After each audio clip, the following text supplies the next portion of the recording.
You ask Tiger to solve. This deals with linear equations with one unknown.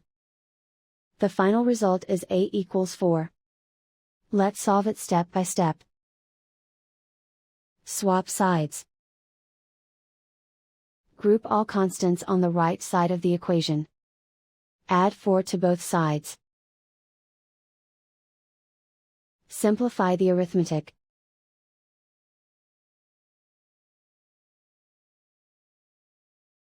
Isolate the a. Divide both sides by 3. Simplify the fraction.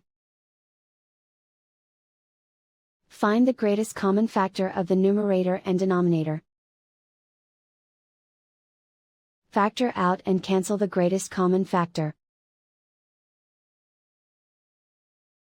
And so the final result is a equals 4.